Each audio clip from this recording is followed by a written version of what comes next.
Hi friends. So ఇంక చూస్తున్నారు కదా, ప్లేట్లో ఏదో పట్టుకొని నిల్చున్నానని అర్థమవుతుంది కదా.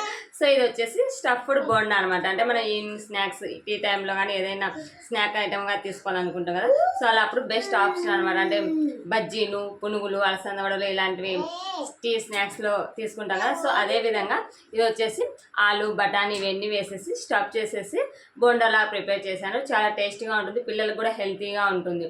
సో ఎందుకంటే మనం వెజిటేబుల్స్ ఇవన్నీ వేసి స్టఫ్ చేసి చేస్తాం కాబట్టి పిల్లలు కూడా ఆటోమేటిక్గా తినేస్తారు అనమాట ఇష్టంగా. సో ఇది తెలియని వాళ్ళు ఉంటే కదా, ఈ రెసిపీ వచ్చేసి యూట్యూబ్ ఛానల్లో అప్లోడ్ చేశాను. దాని లింక్ వచ్చేసి ఇక్కడ ట్యాగ్ చేశాను, చూడండి. ట్రై చేసి ఎలా ఉన్నాయి ఏంటి అనేది కామెంట్ బాక్స్లో అయితే కామెంట్ చేయండి ఫ్రెండ్స్. సో మీరు చూస్తున్నారు కదా. సో మొత్తం అంతా ఆలు ఇవన్నీ మన బజ్జీలో ఎలా స్టఫ్ పెట్టేసి ప్రిపేర్ చేస్తామో, సో ఇది కూడా బోండా కూడా అంతే అనమాట. చాలా బాగుంటుంది, ఖచ్చితంగా ట్రై చేయండి.